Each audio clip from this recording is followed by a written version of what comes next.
जय हिंद। स्वागत है आप सभी का आज के एक बेहतरीन क्लास में। क्योंकि आज के क्लास के अंदर हम गणित के बेसिक टूल्स जैसे अंक, संख्या, प्राकृत संख्या, पूर्ण संख्या, अभाज्य संख्या, यौगिक संख्या, संपूर्ण संख्या, भाज्य संख्या और पूर्णांक संख्या, सम संख्या, विषम संख्या और ध्रुवाभाज्य संख्या, सहभाज्य संख्या, इन सभी संख्या के बारे में आज के वीडियो के अंदर हम बात करने वाले हैं। तो बारीकी से एक एक टर्म को समझते हैं। आप लोग ध्यान से इसको समझने का कोशिश कीजिए। देखिए, हम लोग पहले डिजिट यानी कि अंक को समझते हैं। देखिए, ये सभी जो गणित का बेसिक टूल्स है, ये कहीं ना कहीं हर बच्चे के लिए उपयोगी होता है। देखिए, अंक जो है, अंक क्या होता है उनको समझते हैं। डिजिट, देखिए किसी भी संख्या को, किसी भी नंबर को दर्शाने के लिए यानी कि डिनोट करने के लिए कुल 10 अंक हैं। देखिए 0, 1, 2, 3, 4, 5, 6, 7, 8 और 9, ये टोटल 10 अंक है। ये कुल जो है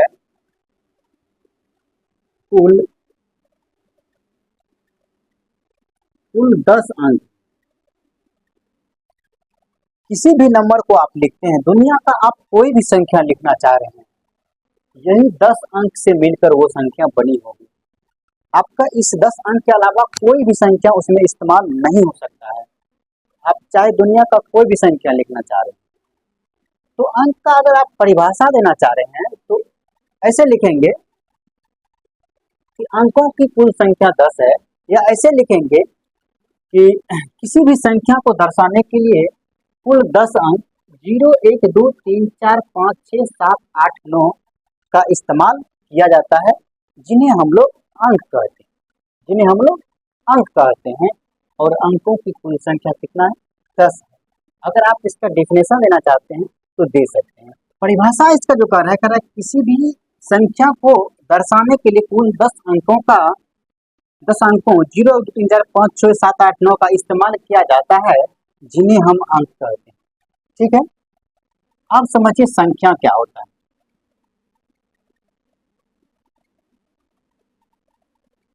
संख्या को हम लोग इंग्लिश में नंबर बोलते हैं।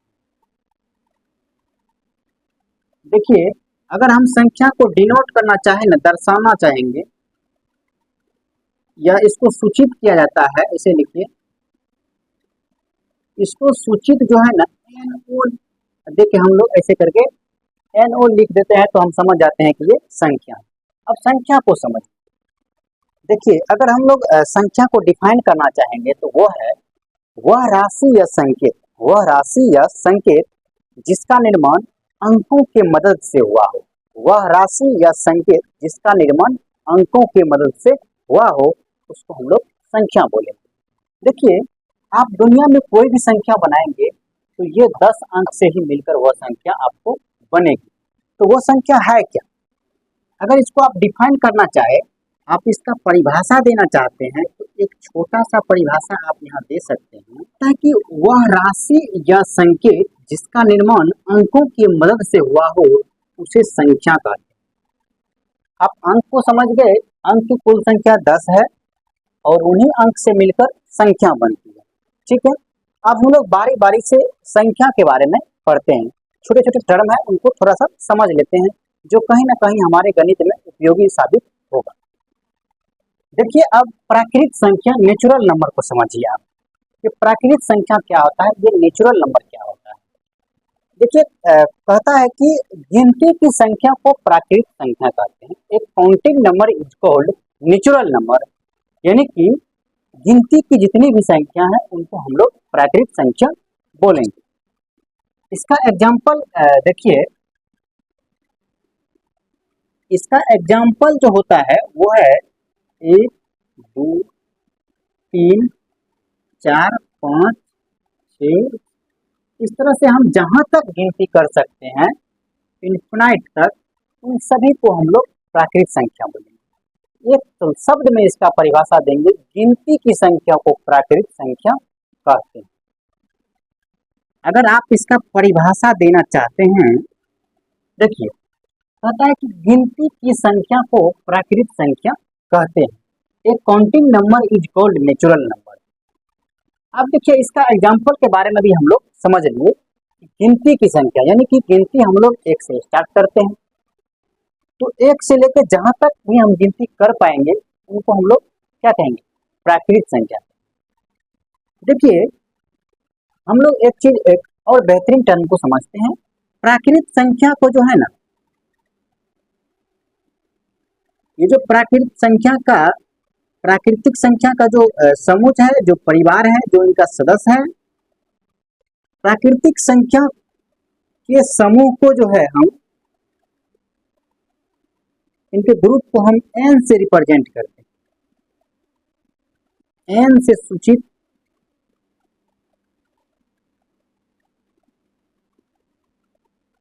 करते हैं।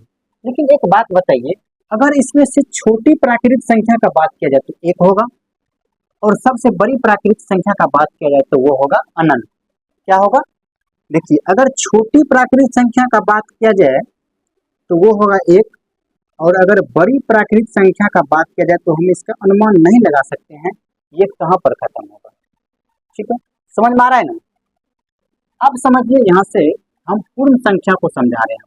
देखिए पूर्ण संख्या क्या होता है, कहता है कि जो प्राकृतिक संख्या है ना, जो प्राकृतिक संख्या है उनके परिवार में अगर हम शून्य को शामिल कर देते हैं, यानी कि प्राकृतिक संख्या के परिवार में शून्य को शामिल कर देने से जो संख्या प्राप्त होती है उनको हम लोग पूर्ण संख्या बोलते हैं। फिर से समझिए, प्राकृतिक संख्या के परिवार में शून्य को शामिल कर देने पर जो संख्या प्राप्त होती है उनको हम लोग पूर्ण संख्या बोलेंगे।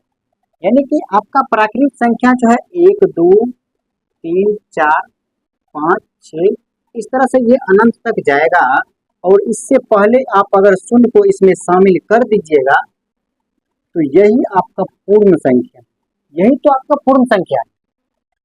क्या है? यही आपका, यानी प्राकृतिक संख्या के परिवार में शून्य को शामिल कीजिए और पूर्ण संख्या कहलाइए, पूर्ण संख्या कहिए उसको। तो यहाँ अगर सबसे छोटी पूर्ण संख्या का बात किया जाए तो वो आपका 0 हो जाएगा, और अगर बड़ी पूर्ण संख्या का बात किया जाए तो वो अनंत होगा। आप इसका अंदाजा नहीं लगा सकते, इसका अंदाजा नहीं लगा सकते हैं। अगर इसकी परिभाषा का बात किया जाए, परिभाषा इनका कर रहा है कि प्राकृतिक संख्या के परिवार को प्राकृतिक संख्या के परिवार में शून्य को शामिल कर देने पर जो संख्या प्राप्त होती है उसे पूर्ण संख्या कहते हैं। एक छोटा सा परिभाषा भी आप आसानी से दे सकते हैं। लेकिन एक और महत्वपूर्ण टर्म से बात किया जाए तो हम लोग पूर्ण संख्या के परिवार को सूचित किससे करेंगे? तो पूर्ण संख्या के परिवार को हम लोग, पूर्ण संख्या के जो समूह है, जो ग्रुप है, इनके समूह को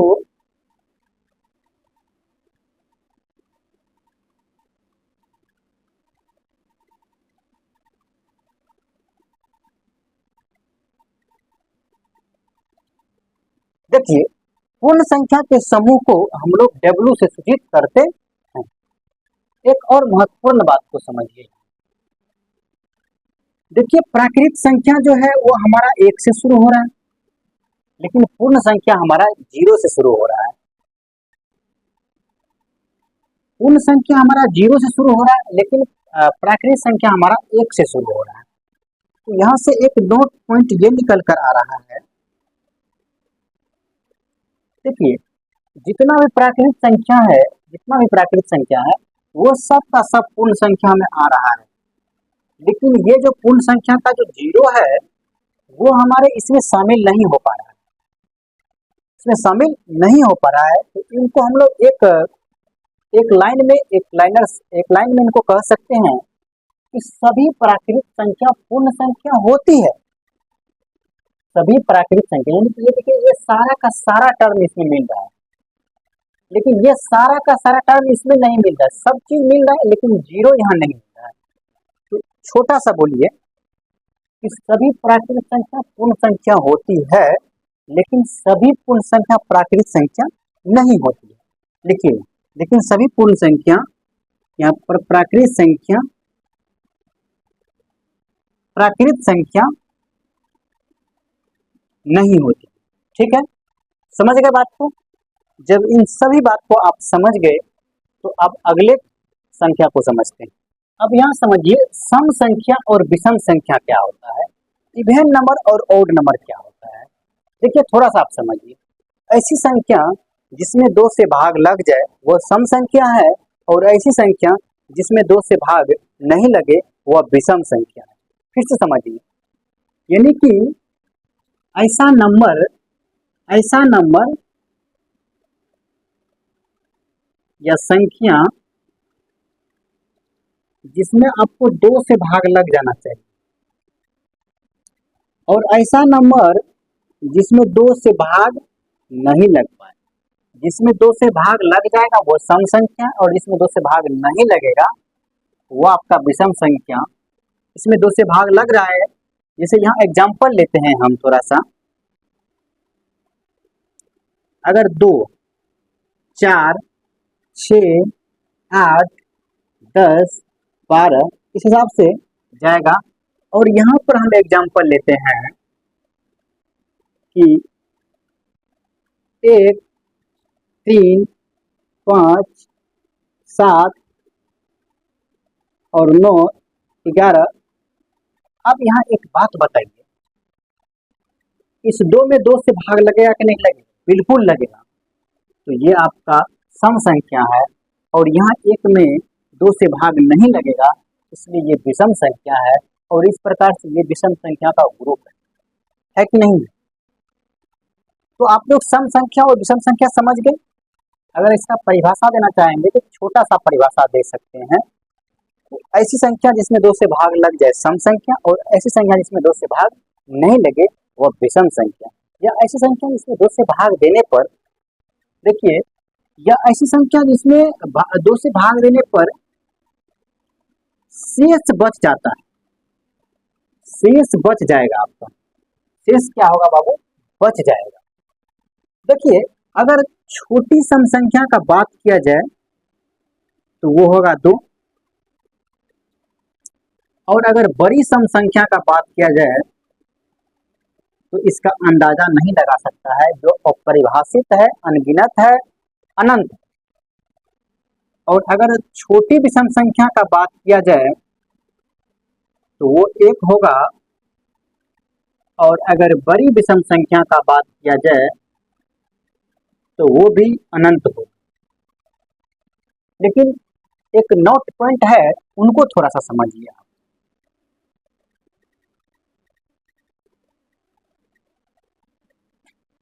देखिए अगर सम संख्या को आप सम संख्या के साथ जोड़ेंगे तो आपको सम संख्या ही प्राप्त होगा। और समझिए,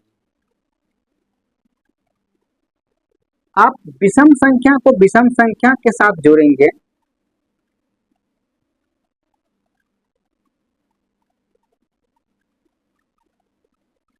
तो भी सम संख्या प्राप्त होगा, और अगर विषम संख्या के साथ सम संख्या को जोड़ेंगे तो विषम संख्या प्राप्त होगा। इसको थोड़ा सा एग्जाम्पल के माध्यम से समझते हैं। क्या यह बात सही है? हम एक सम संख्या 2 लिए और एक सम संख्या 6 ले लिए, और इसको हम जोड़ दिए तो 8, यानी कि हमारा 2 भी सम संख्या, 6 भी सम संख्या और 8 भी सम संख्या, यानी कि 1 नंबर जो हमारा नोट है वो सही है। अब विषम संख्या प्लस विषम संख्या सम संख्या होता है, तो कैसे?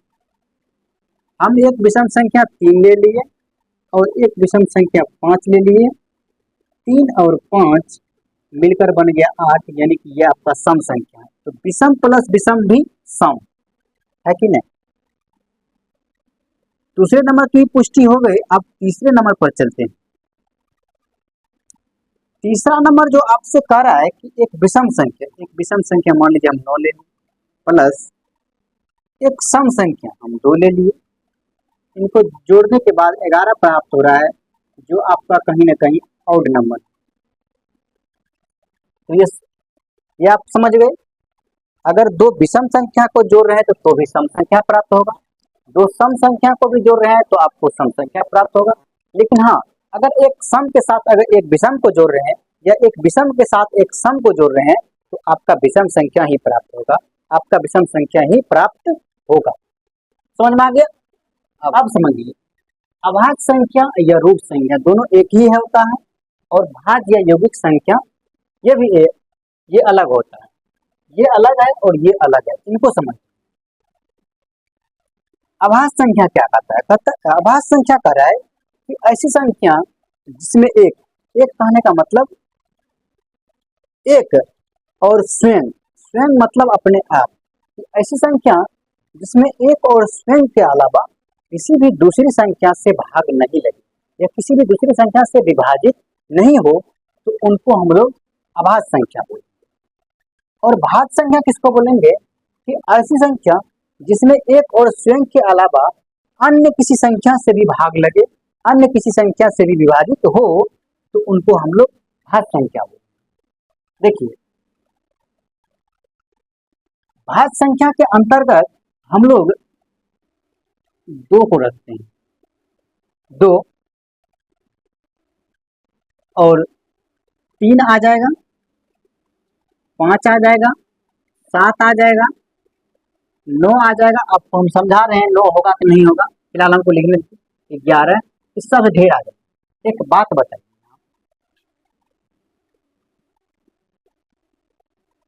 हम यहाँ 12 को भी लिखते हैं, आप समझ। ये जो अभाज्य संख्या या रूट संख्या है, कहता है कि ऐसी संख्या जिसमें एक और स्वयं के अलावा अन्य संख्या से भाग नहीं लगे। देखिए, एक में एक, इस दो में एक से लगेगा और स्वयं से लगेगा, इस 3 में जो है एक से लगेगा और स्वयं से लगेगा, अन्य कोई भी संख्या नहीं है जो इसको काट सकता है। इस 5 में एक से लगेगा, 5 से लगेगा, इस 7 में एक से लगेगा और ये 7 से लगेगा, और कोई भी संख्या नहीं है जो इसको काट सकती।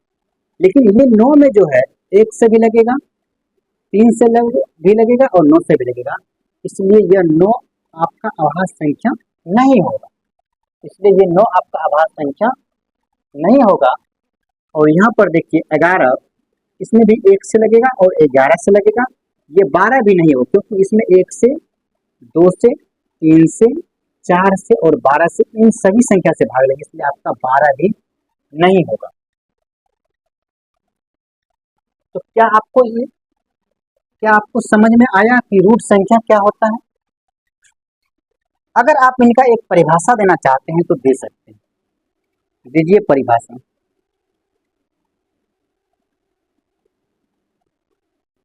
देखिए, कह रहा है कि वैसी संख्या जो एक और स्वयं के अलावा अन्य किसी संख्या, यहाँ पर थोड़ा सा अन्य किसी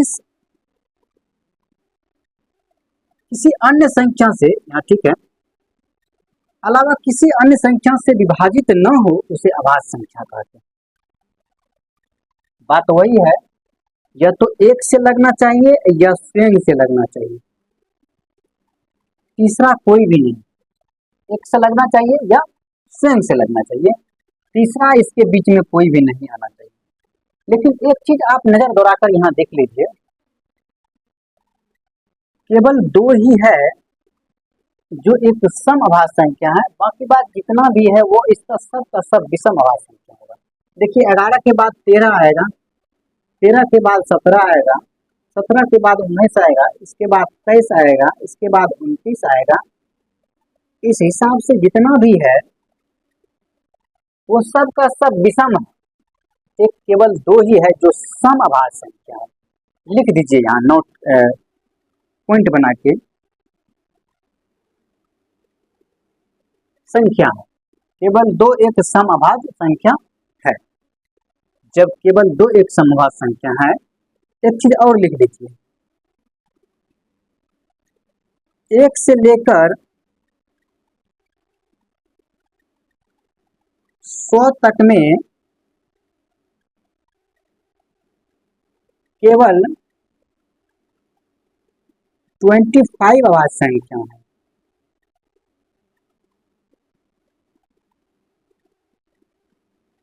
अगर हम इसको प्रूफ करेंगे तो थोड़ा सा समय ज्यादा लग जाएगा। आप लोग 1 से 100 तक लिखिएगा और उसमें आप चेक कीजिएगा क्या 1 से 100 तक में सच में 25 अभाज्य संख्या है। अगर नहीं होगा तो आप लोग कमेंट करके जरूर बताइएगा। अब हम समझते हैं भाज्य यौगिक संख्या। कहता है कि वैसी संख्या, लेकिन इसमें देखिए हम यहाँ आपको रिलेट करके पढ़ा रहे हैं। जिसका कहना है कि हमरा में 1 से भाग लगना चाहिए और स्वयं से लगना चाहिए। इसमें ये रूट अभाज्य संख्या या रूट संख्या कहता है कि हमरा में 1 से लगे या स्वयं से हम खुद रहेंगे। लेकिन ये चट्टा ये कहता है कि 1 से तो लगवे करे, स्वयं से तो लगवे करे, इसके अलावा भी लगे। यानी इसका कहना है एक तो है ये है, एक तो सबको विभाजित करता है, एगो हमरा है ये है, एक बार हम दूसरे पर भी आंख मार लेते हैं। यानी कि अभाज्य संख्या यानी कि भाज्य संख्या जो है एक और स्वयं के अलावा दूसरे पर भी ताक झांक करता है। इसका जो एग्जाम्पल हो जाएगा वो होगा 4। अब बताइए सर 4 से पहले क्यों नहीं होता है? आप एक बार नजर दोहरा लीजिए। 1 2 3 इसके पहले 3 संख्या आती है। एक तो केवल 1 से विभाजित है। अब 1 से विभाजित करिए तो स्वयं से विभाजित करना जरूरी है भाई। 1 से विभाजित है, बात खत्म है। लेकिन 2 में 1 से लग रहा है और 2 से लग रहा है, स्वयं से लग रहा है। 3 में 1 से लग रहा है और 3 से लग रहा है, अन्य कोई भी संख्या से नहीं लग रहा है। इसीलिए 1 से 3 तक में जो है ना, ये आपका भाज्य संख्या नहीं आता है। आप एक बार और पूछिए ना कि सर एक को तो भाज्य संख्या अभाज्य संख्या होना चाहिए नहीं। देखिए 1 लिखने से इसमें 1 से भाग लग गया तो आप क्या कहिएगा, 1 स्वयं से भी लगा। अरे 1 से लगिएगा तो स्वयं कहना जरूरी है। इसीलिए बाबू ये आपका अभाज्य संख्या नहीं होगा। ठीक है, ओके। अब समझिए यहां से थोड़ा सा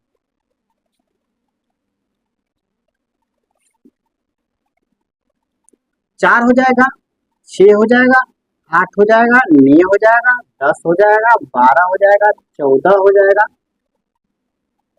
इस हिसाब से अनंत तक जाएगा। जिस हिसाब से यहाँ आपका अनंत तक जा रहा था, हम थोड़ा सा रिलेट करके पढ़ाने का आपको कोशिश कर रहे हैं।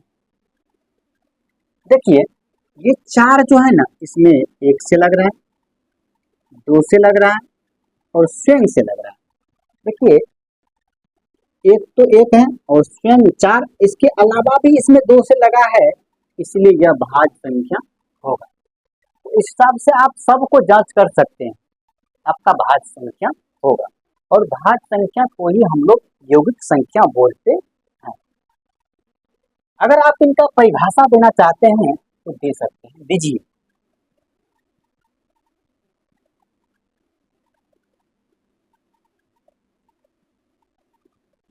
कहता है कि वही संख्या जो एक एवं स्वयं के अलावा दूसरे संख्या से भी विभाजित हो उसे भाज्य संख्या कहते हैं। तो बताइए, परिभाषा भी हम लोग दे दिए। अगर सबसे छोटी भाज्य संख्या का बात किया जाए तो वो होगा 4, और अगर सबसे बड़ी भाज्य संख्या का बात किया जाए तो वो क्या होगा हमको भी पता नहीं है और आपको भी पता नहीं है। और अगर सबसे छोटी अभाज्य संख्या का बात किया जाए तो वो आपका 2 होगा, और अगर सबसे बड़ी अभाज्य संख्या का बात किया जाए तो वो क्या होगा हमको भी पता नहीं है और आपको भी पता नहीं है, यानी कि वो होगा अनंत। जिसका अंत ना हो उसी को तो अनंत बोलते हैं। तो एक बार रिकॉल कर लीजिए, अभाज्य संख्या कहता है वैसी संख्या जो एक और स्वयं के अलावा, यानी अभाज्य संख्या कहता है कि हम एक और अपना आप के अलावा हम किसी को भी नहीं झांकेंगे, ताक झांक नहीं करेंगे। लेकिन ये कह रहा है कि हम एक और स्वयं, यानी हमरा तो है ये है एक तो सबके पास होता है, हम दूसरे पर भी ताक झांक करेंगे, यानी कि वो आपका भाज्य संख्या हो जाएगा। ठीक है, समझ गए। अब अगला टॉपिक को समझते हैं।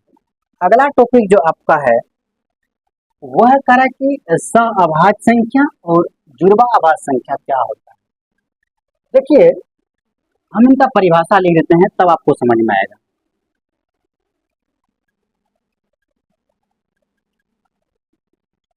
देखिए, सअभाज्य संख्या का परिभाषा कर है वैसी दो प्राकृत संख्या जिसका जिसका उभयनिष्ठ गुणनखंड एक हो, जिसका उभयनिष्ठ गुणनखंड एक हो। देखिए, हम आपको एग्जाम्पल के माध्यम से समझाते हैं। जैसे मान लीजिए हम 2 और 3 ले लीजिए। एक और एग्जाम्पल लेते हैं, 4 और 5 लेते हैं, एक 5 और 6 लेते हैं। अच्छा बताइए, क्या 2 और 3 में उभयनिष्ठ गुणनखंड एक नहीं है क्या? हाँ है। देखिए, हम आपको करके दिखाते हैं।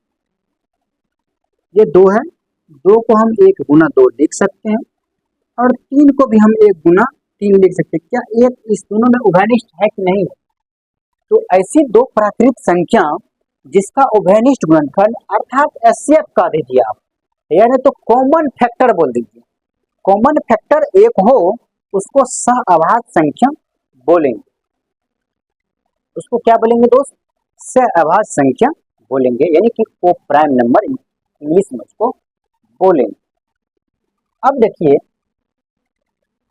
ये जो हमारा जुड़वा अभाज्य संख्या है वो क्या कहता है कि ऐसा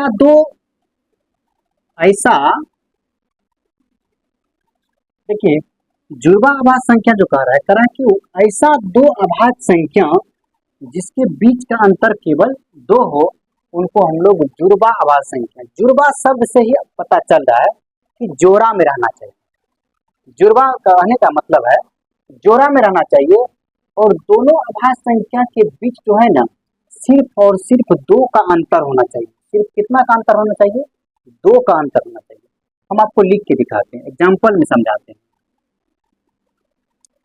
देखिए, 2 और 3, क्या 2 और 3 बताइए हमारा जुड़वा अभाज्य संख्या होगा? नहीं होगा। कहिए क्यों? बताओ बाबू। 2 का अंतर होना चाहिए, जिसके बीच का अंतर केवल 2 हो। ऐसा दो अभाज्य संख्या जिसके बीच का अंतर 2 हो, क्या 2 और 3 के बीच 2 का अंतर है? नहीं, 1 का अंतर है। 1 का अंतर है, इसीलिए यह आपका अभाज्य संख्या नहीं होगा। देखिए, 3 और 5 बिल्कुल होगा सर, क्योंकि इसके बीच का अंतर 2 है कि नहीं? हम यहाँ चेक करते हैं, 5 और 7 बिल्कुल होगा, क्योंकि 2 का अंतर है कि नहीं? अच्छा, एक बात और बताइए, इस तरह से 7 और 9 होगा कि नहीं होगा? नहीं होगा। तो ये क्यों?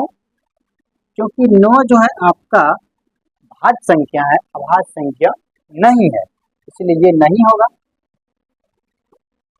और इस हिसाब से आपका 11 और 13 भी हो सकता है, क्योंकि 2 का अंतर है। कितना का अंतर है? 2 का अंतर है। यहाँ भी 2 का अंतर है। और अगला एग्जाम्पल आपका 17 और 19 भी हो सकता है, यहाँ भी 2 का अंतर है।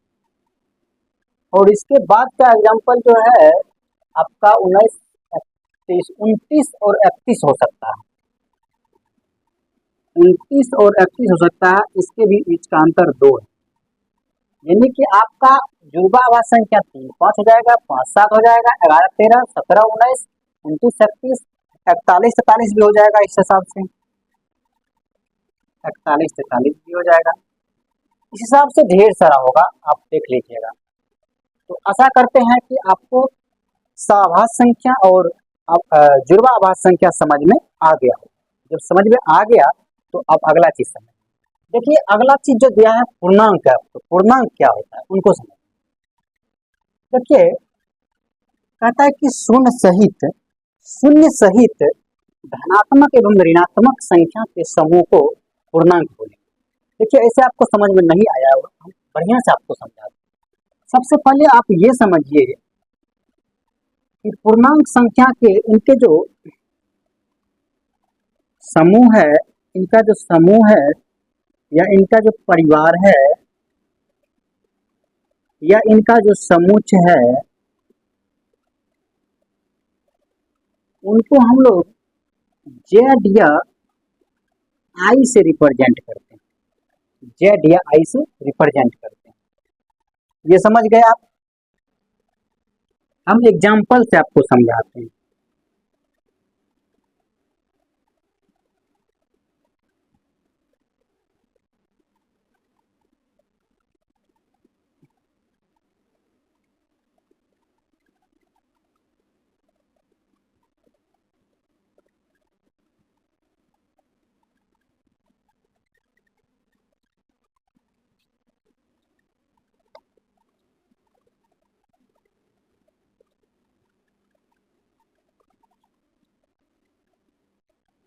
यहां से थोड़ा सा समझिए, इनका परिभाषा ही कह रहा है कि शून्य सहित, शून्य है, शून्य सहित धनात्मक एवं ऋणात्मक संख्या के, ऋणात्मक संख्या, देखिए ये आपका शून्य है, ये आपका शून्य है, ये आपका धनात्मक संख्या,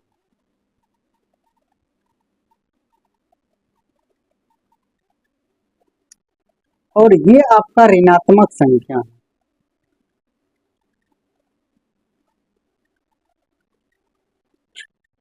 बताइए, इनका परिभाषा ही कह रहा है कि शून्य सहित धनात्मक एवं ऋणात्मक संख्या के समूह को पूर्णांक संख्या, पूर्णांक बोलेंगे आप। तो अगर आप इनका परिभाषा देना चाहते हैं तो दीजिए। कहता है कि शून्य सहित, कहता है कि शून्य सहित धनात्मक एवं ऋणात्मक संख्या के समूह को पूर्णांक संख्या कहेंगे। क्या कहेंगे? पूर्णांक संख्या कहेंगे। यानी कि ये जो है इस हिसाब से कहाँ तक जाएगा, अनंत हो जाएगा, कहाँ तक जाएगा पता नहीं है, और ये भी कहाँ तक जाएगा पता नहीं।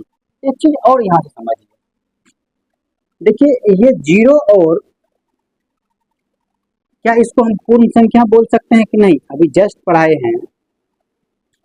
और यहाँ से हम थोड़ा सा आपको यहाँ ये समझाना चाह रहे हैं, यहाँ से इसको हम लोग प्राकृत संख्या बोल सकते हैं कि नहीं? क्योंकि गिनती के संख्या को ही हम लोग प्राकृत संख्या बोलते हैं। तो एक से लेकर अनंत तक जो भी होगा वो हमारा प्राकृत संख्या होगा, और जीरो से लेकर अनंत तक जो जाएगा हमारा प्लस में, वो आपका पूर्ण संख्या। बताइए एक बात यहाँ से बबुआ, आप ये बताइए, हम अगर परिभाषा देना चाहेंगे इसका एक दूसरे तरह से, एक परिभाषा तो ये आपका हो गया, और एक अलग अगला परिभाषा हम लोग देना चाहेंगे तो हम ये कह सकते हैं कि पूर्ण संख्या में, कौन संख्या में? ये पूर्ण संख्या में, पूर्ण संख्या में जीरो भी शामिल हो गया, और पूर्ण संख्या में ऋणात्मक संख्या को शामिल करने पर जो संख्या प्राप्त होती है वही तो आपका पूर्णांक है। फिर से समझिए, पूर्ण संख्या में ऋणात्मक संख्या को जोड़ने पर जो संख्या प्राप्त होती है वही तो पूर्णांक है कि नहीं? लेकिन एक बात और यहाँ से ध्यान से समझिएगा कि ये जो इसको ऋणात्मक पूर्णांक बोल दीजिए तो बहुत अच्छा रहेगा, और इसको धनात्मक पूर्णांक बोल दीजिए। क्या प्राकृत संख्या को इस हिसाब से धनात्मक पूर्णांक बोल सकते हैं कि नहीं बोल सकते? तो नोट में लिखिए,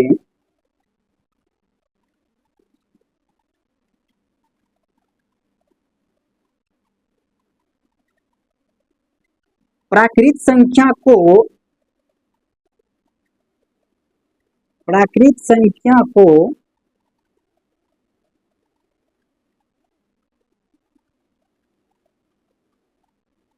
धनात्मक पूर्णांक भी कहा जाता है।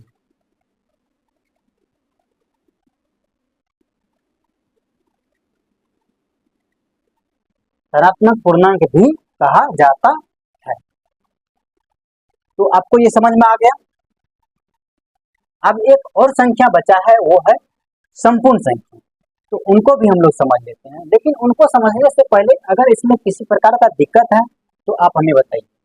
लेकिन आप एक और बात बताइए, अगर यहाँ से शून्य से इसको अगर हम शामिल कर दें तो ये हमारा हो गया अधनात्मक पूर्णांक,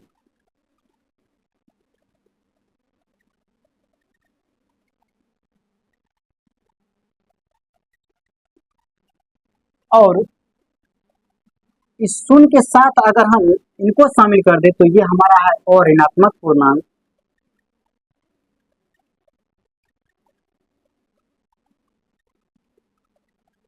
ठीक है, लेकिन हम आपको यहाँ पर थोड़ा सा हम जीरो के बारे में कुछ आपको बताते हैं। देखिए शून्य क्या है।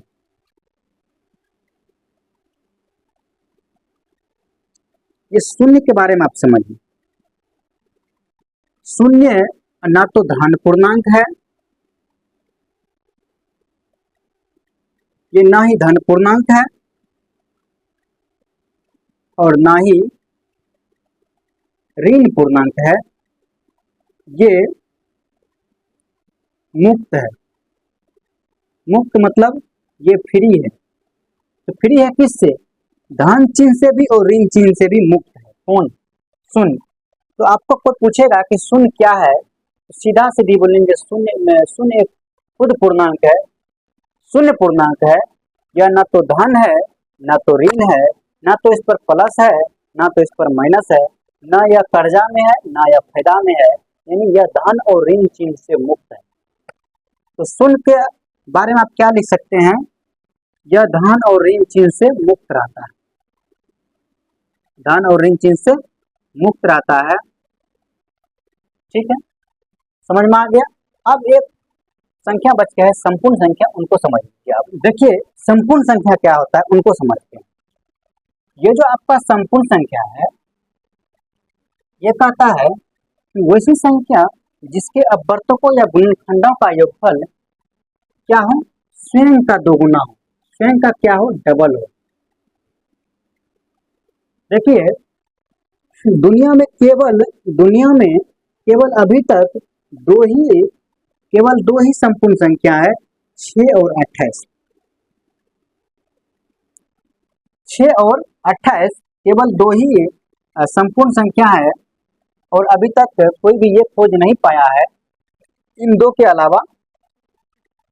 अगर आप लोग की नज़र में होगा तो हमें कमेंट करके जरूर बताइएगा, ताकि हमें भी पता चल सके। आइए इनको समझते हैं, क्या सच में यह संपूर्ण संख्या है? संपूर्ण संख्या का कहने का मतलब है, हम आपको यहाँ समझा रहे हैं। अब वर्तकों या गुणनखंडों का मतलब होता है कि इस 6 में कौन कौन संख्या से भाग ले। क्या इस 6 में 1 से भाग लगेगा, 2 से लगेगा, 3 से लगेगा, 6 से लगेगा। उन सभी का योगफल स्वयं का दोगुना, यानी कि इसका दोगुना होना चाहिए। जोड़िए तो एक बार, सच में सही बात है। 1 प्लस 2 प्लस 3 प्लस 6, 1 और 2 3, 3 6 6 12। सचमुच में भाई ये तो स्वयं का दोगुना है, यानी कि ये 6 का दोगुना है कि नहीं है? तो ये आपका संपूर्ण संख्या है। एक बार 28 को चेक करते हैं। 28 में 1 से भाग लग जाएगा, 2 से लग जाएगा, 7 से लग जाएगा, 14 से लग जाएगा, और 28 से तो लगेगा ही। एक बात और, 4 से भी लगेगा, इसमें 4 से भी लगेगा और 7 से भी लगेगा। अब सही देखिए, 1 और 2 3, 4 3 7, 7 14, 14 28, 28 दूना 28 दूना हो जाएगा 56। अरे भाई सचमुच में यह तो 28 का दोगुना है। तो यह आपका संपूर्ण संख्या है, यह आपका संपूर्ण संख्या है।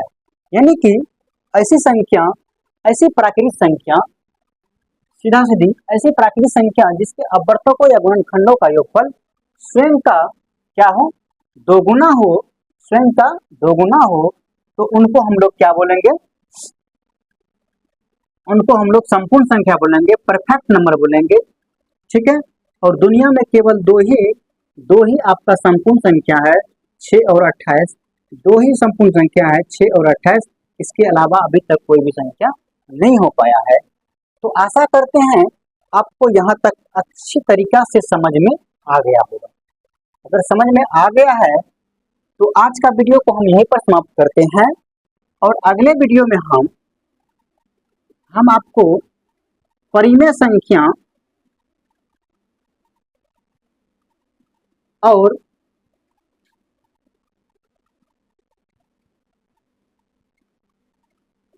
अपरिमेय संख्या का अपरिमेय संख्या के बीच हम लोग अगले वीडियो में बात करेंगे। अपरिमेय संख्या और परिमेय संख्या को अगले वीडियो में हम लोग समझेंगे। वीडियो काफी लंबा हो जाएगा, इसलिए हम लोग अगले वीडियो में समझेंगे। ठीक है, तो तब तक आप लोग पढ़ते रहिए